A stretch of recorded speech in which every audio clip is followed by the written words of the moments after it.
Está hablando Miguel de una repartija, ¿verdad? Sí, en Cada realidad, partido político está poniendo su en realidad candidato. pareciera eso, ¿no? Pareciera eso, ya lo hemos vivido en anteriores oportunidades, ¿no? Y creo que es necesario que en este periodo justamente donde se habla de la modernización de la gestión pública, donde se habla de la reforma política, donde se habla justamente de democratizar la escena política del país, se genere pues estos escenarios más democráticos, ¿no? Para que la gente pueda participar. El Tribunal Constitucional es un órgano, pues, que definitivamente es el órgano o el organismo consultor constitucional, ¿no? Donde derivan todas las, digamos, las interpretaciones de la Carta Magna. ¿Tú crees que estaría bien que un Tribunal Constitucional esté consolidado o esté incorporado diferentes políticos de algunos partidos políticos? En realidad, lo que deberíamos de buscar es justamente que estos espacios, como lo dije, deriven justamente de una reflexión colectiva, ¿no? Y de una preparación quizás más rigurosa, ¿no? Porque muchos de estos miembros, al ser propuestos por partidos políticos que son a su vez los causantes de la actual crisis política, sí, sí, puede derivar más de lo mismo, ¿no? Entonces lo que en realidad buscamos es que estos espacios se democraticen, porque son órganos, como usted dijo, consultivos, pero a su vez que también trascienden pues en la vida política y democrática del país, ¿no? Miguel, tu opinión respecto al gobierno de Vizcarra. En realidad es un gobierno carente pues de iniciativa, ¿no? En su momento, cuando analizábamos el escenario político, decíamos de que el partido de Vizcarra en realidad no es un partido, ¿no? Y el mismo premier salió a decir de que es un gobierno que no tiene bancada, ¿no? Es decir, que no tiene también una opinión política. Es un partido de gobierno que no puede garantizar su propia institucionalidad. Los coqueteos con otros congresistas para salvaguardar una bancada con un número mínimo de componentes, claro, nos refleja en realidad de que la institucionalidad del partido de gobierno está resquebrajada, ¿no? Más allá de eso, es un partido que no tiene ideología, no tiene programa, no se sabe dónde salen los cuadros que dirigen al país, ¿no?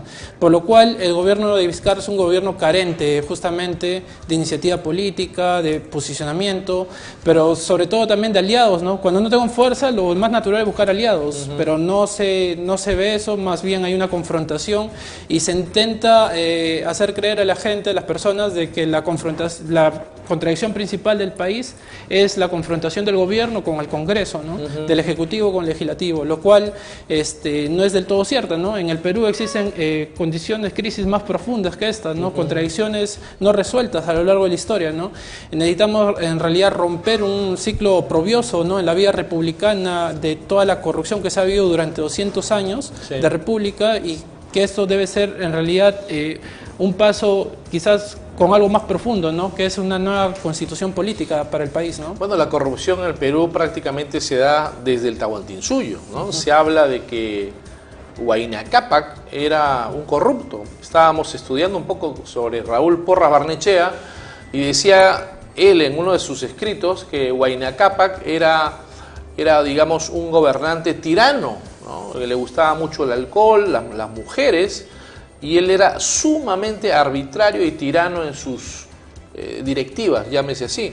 En la colonia pues hay virreyes que han sido pues corruptos, ¿no? Amat de Juniet y muchos otros más. En la vida republicana también no se habla de la corrupción en el gobierno de Piérola, en el gobierno de Manuel Odría, es decir, ¿qué gobierno no ha estado exento de corrupción en el Perú? Sin llegar a contar pues el fujimorismo a través de los Vladivideos y ahora pues Odebrecht, que ha sido una maquinaria internacional de corrupción. Indudablemente, ¿no? El gobierno Fujimori fue considerado el séptimo gobernante más corrupto de la historia a nivel del mundo, ¿no? Sí. Y claro que obviamente no se tuvo los medios de comunicación para destapar quizás en su momento toda la corruptela que significó ese gobierno. Esta situación de hoy puede ser comparable quizás con la gran estafa que hizo en el siglo XIX Enrique Meis, ¿no? Y con los ferrocarriles índices y toda una gran corrupción. Claro. Y si analizamos a través de la vida republicana hace 100 años más o menos, González Prada, ¿no? Decía, Sí. ¿no? Pone el dedo, salta la pus, ¿no? Sí. Para un poco explicar la gran corrupción de los grandes niveles del Estado. El gringo Meix fue también un gran corruptor de la época, ¿no? Es el Odebrecht de ese Él era el tiempo. Odebrecht de esa Sí. época.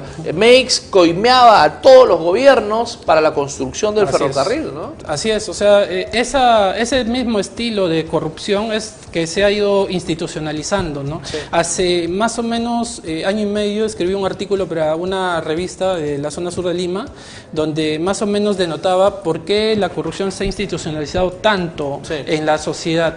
Porque, valga verdades, cuando se habla de Policía Nacional, es un ente corrupto, Sí.